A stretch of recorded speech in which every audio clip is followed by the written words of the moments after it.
Hi friends, நம்ம இன்றைக்கி என்ன பார்க்க போகிறோன்னா எங்கள் அக்கா வீட்டு மாடியில் உள்ள மல்லிகை செடியை பற்றி தான்.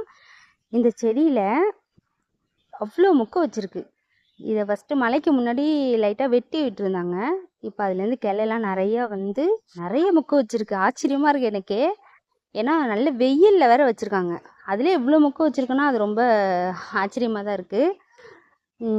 என்னென்னா இதில் உரமே அதிகமாக போட்டது கிடையாது. அவங்க வெறும் இந்த அரிசி கலந்த தண்ணி, உளுந்து கழுவுன தண்ணி, இதை மட்டும்தான் அவங்க உரமாக கொடுத்துட்ருக்காங்க. தண்ணி கரெக்டாக ஊற்றிட்டுருக்காங்க, அவ்வளோதான். அதில் பார்த்தீங்கன்னா இவ்வளோ மொக்கு வச்சுருக்கு. பார்க்கவே ரொம்ப அழகாக இருக்குது ஃப்ரெண்ட்ஸ். இது சின்ன செடி, ஒரே ஒரு செடி தான், அதிலே இவ்வளோ மொக்கு வந்திருக்குன்னா அது ரொம்ப ஹாப்பியாக இருக்குது. எனக்கு எப்போதுமே செடினா ரொம்ப பிடிக்கும். ஆனால் எங்கள் வீட்டில் வைக்கிறதுக்கு தான் இடம் இல்லை. ஆனால் எந்த வீட்டில் செடி இருந்தாலும் கண்ணு ஃபஸ்ட்டு அங்கே தான் போகும் எனக்கு. இந்த செடியை பார்க்கும்போது எனக்கு மனசுக்கு ரொம்ப ரிலாக்ஸிங்காக இருக்கும். மல்லிகை செடி பார்க்கும்போது எப்பொழுதும்.